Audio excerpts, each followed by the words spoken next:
Friends, we're discussing Likutei Sichos, volume 17, the first Sicha of the portion of Emor. And the discussion here in the Torah is about the holidays. Torah gives a header. These are the festivals of God that you should celebrate, each in its proper time. And then it goes through all the holidays, beginning from Passover throughout the entire calendar, all the way around to Sukkot. However, before it begins with Passover, it interjects with Shabbos. And it states that 6 days shall you work, and the 7th day shall you rest. It's a holy day. And then it continues with the rest of the holidays. Rashi, the classic commentary, quotes from the verse, the word Sheshet Yamim, 6 days, and he explains, why is Shabbos here in the middle of the holidays? Why is Shabbos lumped in? We're talking about the holidays, not Shabbos. And Rashi explains to teach us that one who violates the holidays, it says, serious as violating Shabbos. Conversely, one who observes the holidays, it's as wonderful as one who observes Shabbos. That's the end of the Rashi. Parenthetically, why would one think that the holidays are not on the same level of importance as Shabbos vis-a-vis the violation?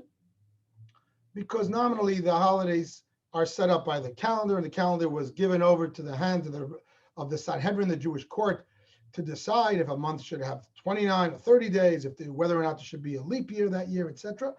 So therefore, at the end of the day, there's some randomness based on the rabbinic court of the establishment of the holidays, whereas Shabbos is every 7th day. It's just a fact. It's a fact created by nature, by God himself. And therefore, one might put Shabbos on a pedestal in terms of its seriousness. Plus, Shabbos has a higher level of strictness.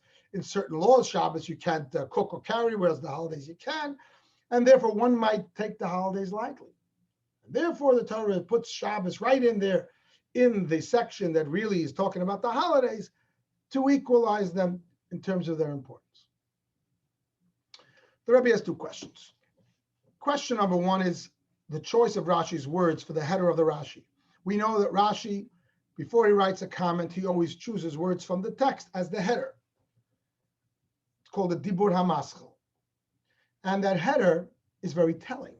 It's those words that Rashi chooses as the header, which is an indication as to what's really bothering him and why he's commenting in the first place. What's the problem with the text on the pshat, on the literal level, that Rashi needs to comment? So if you and I were writing this Rashi, what would be the header?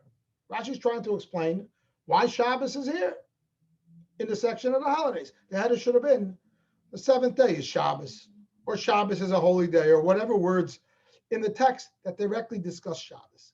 Instead, Rashi doesn't do that. He quotes the words 6 days. How is that the message? 6 days? The header should have been Shabbos. Very strong question. If you study Rashi the way the Rebbe does, with precision. And the next question is, why does Rashi choose to do it from the negative and then the positive?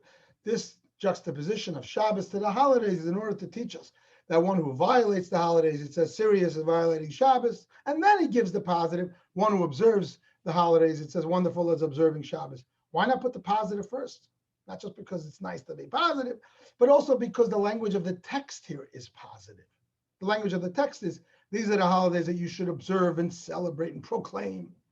Start with the positive, and then if you need, you can follow through with the negative. Why would Rashi begin his statement with that message?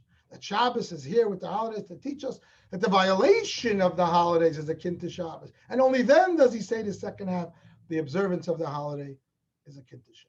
Those are the Rebbe's 2 questions. Friends, this is a Sicha that seems disarmingly simple, but if you read it a few times and you realize it's extremely innovative and creative. The Rebbe comes along and says, you want to know why Rashi chooses the word 6 days as his header? Because that's really what's bothering him in the verse. What's bothering him is not why Shabbos is juxtaposed in the section of the holidays, even though he says that in his commentary. But that question is not such a big problem. It's logical enough to mention Shabbos in the section of the holidays. After all, Shabbos is also a holy day. And there's also reasons to throw Shabbos in when you mention the holidays to show the difference.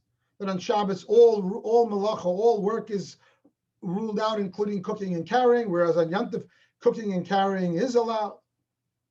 So the fact that Shabbos is lumped in here is not such a big problem. And Rashi would not have commented at all if that was the only issue. What bothers Rashi is something else. The introduction. Not the words Shabbos, you should rest and it's holy, but 6 days you may do work. Why is that here? Why is that here? Why is it important to tell me that now? We know that already from many times earlier in Torah, including the Ten Commandments itself, when Shabbos was first introduced. 6 days you should do work, and the 7th day you should rest. Why is it repeated? That whole refrain, 6 days of work is allowable, is totally unnecessary. You're going to say, but why is it written in the Ten Commandments and in earlier times when Shabbos is first introduced? Over there it's needed, and over there it flows well with the context, because when Shabbos is first introduced in the other places, the Torah introduces it as mimicking, as mirroring God's behavior. God created the world in 6 days and rested on the 7th. We too work for 6 days and rest on the 7th. So when the conversation is squarely about Shabbos, in those initial areas, when places in Torah, when it's first introduced, in the book of Exodus, what have you, it makes sense for the Torah to give the introduction about the 6 days. But here in the book of Leviticus, we're not talking about Shabbos, we're talking about the holidays. We're just throwing in Shabbos just to teach us something about how important the holidays are. All you need is a one line. Keep Shabbos holy. Why the introduction about the 6 days? That's what's bothering Rashi. And that's why Rashi uses those words as his header, because Rashi's principle is that his header, the words that he chooses from the text to be the header of his commentary, is a clear indication of what was really bothering him about the text. He's not bothered by the fact so much why Shabbos is here. He's bothered by the seemingly needless repetition of the fact that 6 days work is permissible. That's why that's the header. So why the 6 days there? What's the point? So the Rebbe explains, Rashi is teaching us something phenomenal. By the Torah mentioning that phrase, Sheshet Yamim, 6 days you could do work, the Torah is going to be teaching us the great importance of not violating the holidays as equally important to not violating Shabbos. How? How does the fact that you tell us that seemingly needless introduction, that Sheshet Yamim, that 6 days work is allowable, how does that teach me that the holidays are equally important and strict in terms of not violating them to Shabbos? What's the connection? So the Rebbe says the language of the text is Sheshet Yamim, not Shisha Yamim. There's a difference. Shisha Yamim means 6 days. Sheshet Yamim means the 6 day period. And as pointed out by Rashi numerous times in Torah, when it says this phrase, by 6 days or by 7 days, when we add that extra letter taf at the end, and it comes from Shisha Yamim, 6 days, to Sheshet Yamim, the 6 day period, it's teaching us here that there's a concept in time, a unit in time called the 6 days. It's not just saying for 6 days you can work. It's saying during the unit of time referred to now by the name 6 days, that's when you can do work. The Torah, explains the Rebbe, is introducing to us that weekdays are not just a collection of 6 days. They are actually one unit in time referred to as the 6 day period. Or another way to phrase it, the one unit in time called weekday. What did we accomplish by doing this? We accomplishing that the Torah is telling us that the entire time for a Jew is divided into 2 units. Sheshet Yamim, 6 day period, translation, time when one can work, let's call it work days, and rest days. Work days is any time when it's not a holiday or Shabbos, to the exclusion of all other time which work is proscribed. What is accomplished by this is that it makes a difference of what's the default approach of a Jew to life vis-a-vis the permissibility of work. Normally you ask somebody new, are you allowed to do work, or are you not allowed to do work as a Jew? So the normal approach is, well, hell, the default is I can work whenever I want to. However, if Shabbos comes, I have to stop. If a holiday comes, I have to stop. But the default position is otherwise I can work whenever I want. But the Torah introducing the permissibility of work in Sheshet Yamim, in something called a unit of a weekday, the Torah is saying just the opposite. No, the default is you can only work on a time that's defined as work time, work days. Let's call it weekdays. to the exclusion of all other time when work is prohibited. So it reverses the default. Not the way we would normally think. The default is work whenever you want, except when I tell you to stop. Don't work unless I tell you you can work. And when could you work? On work days. It's total opposite of the way we would approach the whole concept of work and rest vis-a-vis Torah and Jewish life. And what is accomplished by introducing this idea that the 6 days or Sheshet Yamim or really represent the concept of work days as a unit in time when Torah permits work to the exclusion of all other time. We've now created a great equalization in terms of the stringency of the Shabbos and the holidays in terms of the prohibition of work.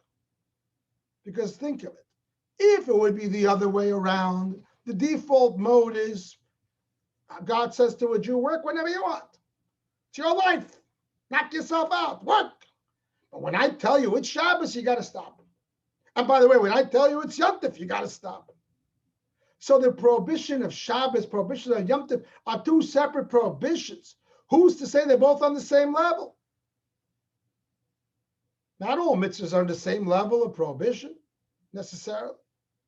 However, since it's the reverse, says the Rabbi, the Torah introduced the concept of Shabbos by first saying, Sheshet Yamim, that work is, that the default mode is, no, you're created by God. You're living in God's world. You're not here to do what you want. You're in his home. You're his guest. So no, don't do any work unless I tell you. And I'm telling you that on weekdays, you can do work to the exclusion of all else. So every other day that's not a weekday, Shabbos and all holidays, the prohibition is now equal because none of them are weekdays. So the prohibition of working on Shabbos and on festivals are both on the same level in that sense because they're both born out of the fact that they're not weekdays.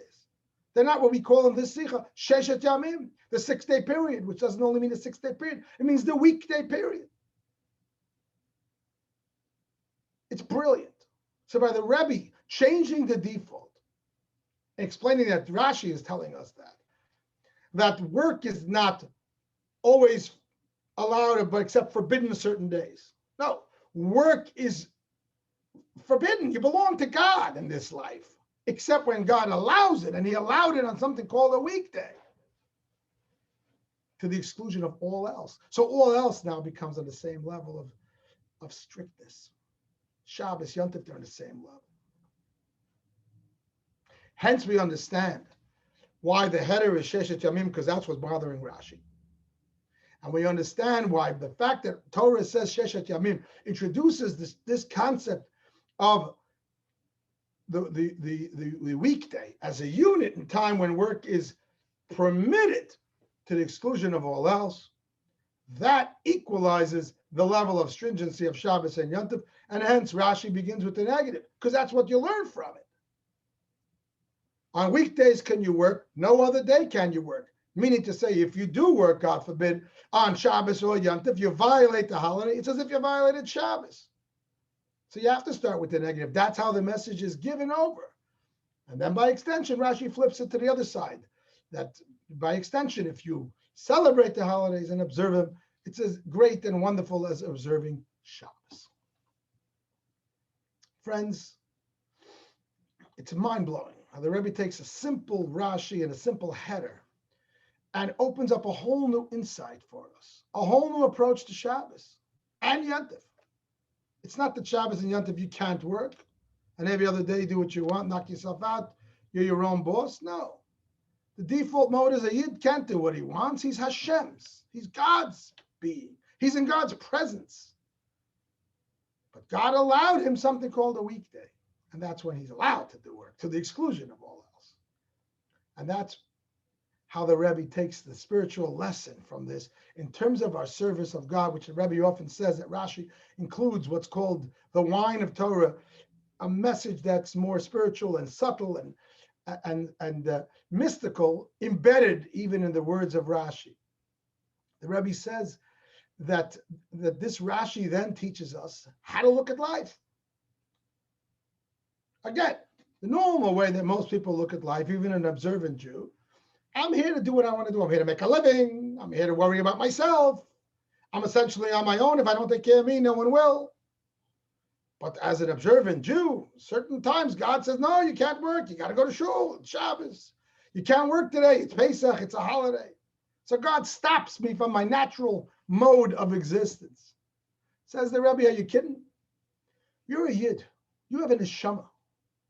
You're an extension of God. You're living in God's world. You're in the presence of God. Could you imagine standing in the presence of a king who takes care of all your needs, who has no shortage of everything and anything, of all the greatest treasures, and you're busy worrying about making a living?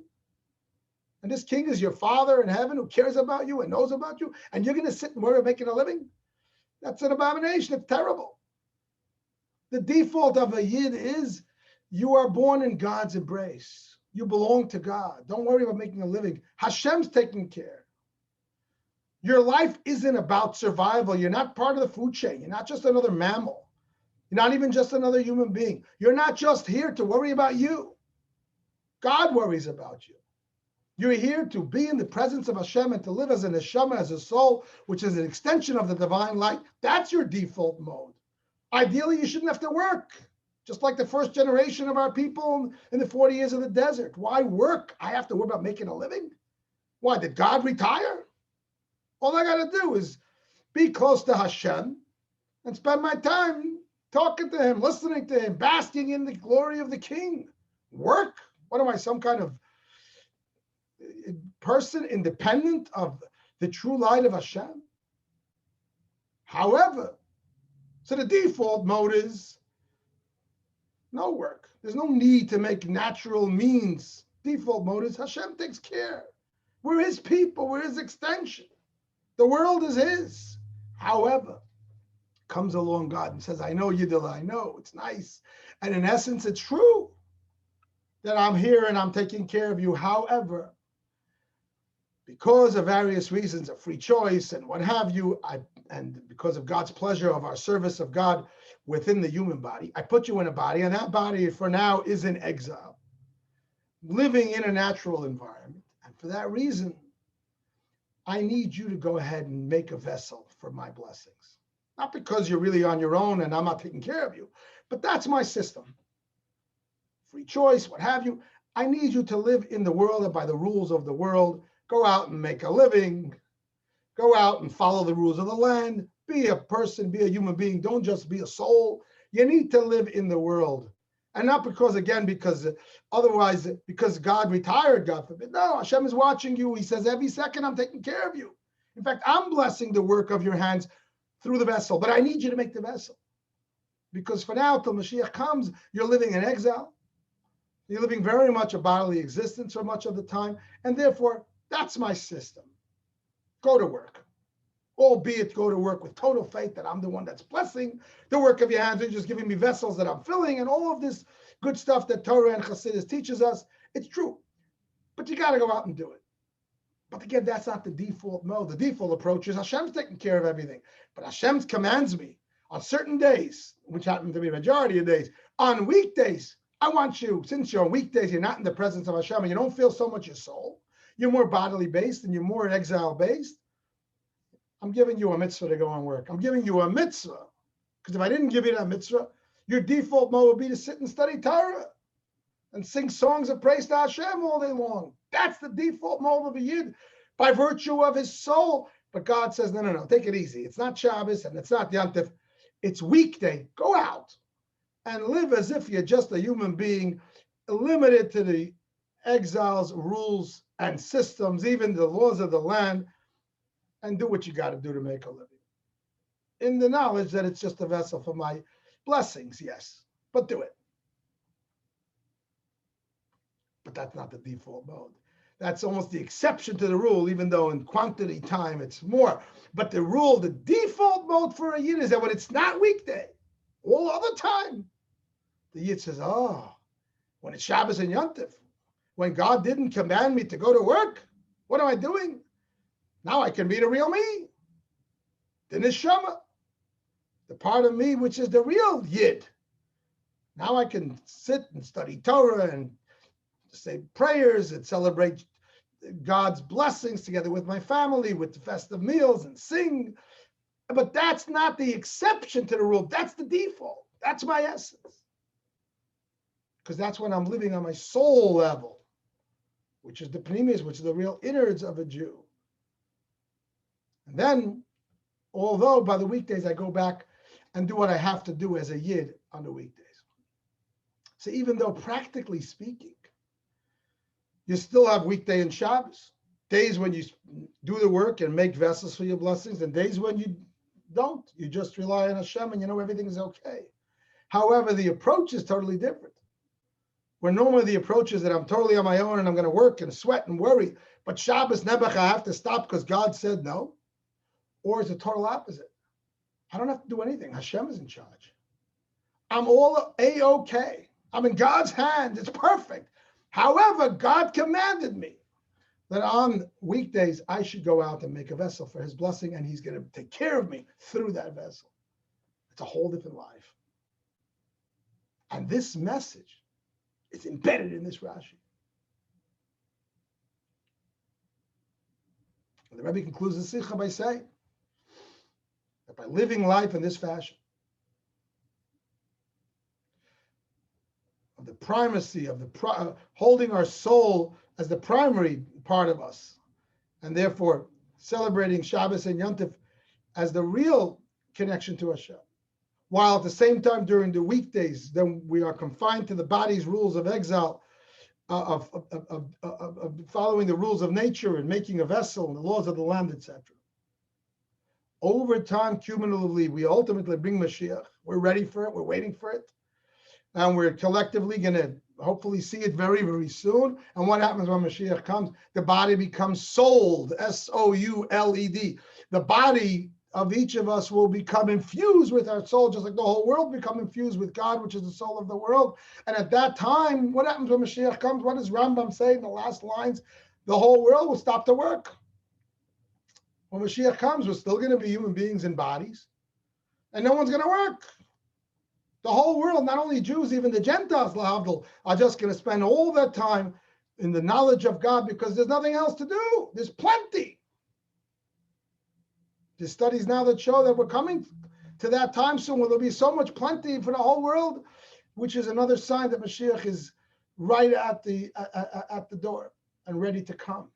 And that's the time when all we'll do is be busy with the knowledge of God and just bask in God's glory, which is because that's really who we are. That's really what life is. That's really what the Jewish people is. By extension, that's really what the whole world is. It's just God's home. It's not just a food chain where you got to do this in order to survive. And Shabbos and soul and Yiddishkeit and service of Hashem is a sidebar in order to get reward or something. The whole existence of our lives, the whole existence of the whole creation is God's home. The fact that you have to work is a big question mark. It's a symptom of exile. It's a symptom of not yet being infused with the deepest reality of who we are and who the world is. And therefore, even before that great moment comes, may it come now, we already can begin to live this way, because even during the weekday, when we recognize that the weekday is actually tearing us away from our deeper self, we do that work, we make that vessel, but we do it with total faith that it's all of Hashem's blessings, and we wait to be our true selves for the Shabbos and the Yom Tov each time they come around. And the same thing is each and every day. We have a glimpse of Shabbos and Yom Tov, and the Rebbe mentions it in the Sicha. Even a normal weekday, I wake up in the morning, I say Modani, I thank God for my life. And I look at it the day ahead. I have two ways to look at that day. Pre-Sicha and post this Sicha. Pre this Sicha, I woke up. It's a Tuesday morning, whatever it is. What's my day? It's another day of hard work and survival. Now, and yeah, I'll do a few mitzvahs here and there. I got a daven, I got a few mitzvahs. But basically, that's what my weekday is. It's only a Tuesday. Post Sicha, you wake up in the morning, you say, wait a minute. I'm a Yid. My essence is my soul. God gave me another day. It's a day to breathe in Hashem. It's a day of Torah and mitzvahs. It's a day for glimpses of non-weekday right in the Tuesday, the morning prayer, the afternoon prayer, the evening prayer, there's times of Torah sessions that each of us is supposed to have each day, during which time there's no telephone, there's nothing except Hashem. You're in the presence of Hashem, and work is not even on our minds. It's like standing in front of the king and being busy with something else. It's an abomination. It's terrible. Even on a weekday, that becomes my focus. I believe the Rebbe wants from this Sicha, albeit in quantity of time on a regular weekday. I'm going to spend most of my time making a vessel because God gave me that mitzvah. I got to go out and do it because I'm still living in Golus, but temporarily. But ultimately, my attitude, even now, is that my real me and my neshama, which is obviously much more important than the body, is all about Hashem and all about Torah study and mitzvahs. And therefore, that becomes my default mode and my default passion. And what I look forward to, opportunities when I can study Torah and do mitzvahs.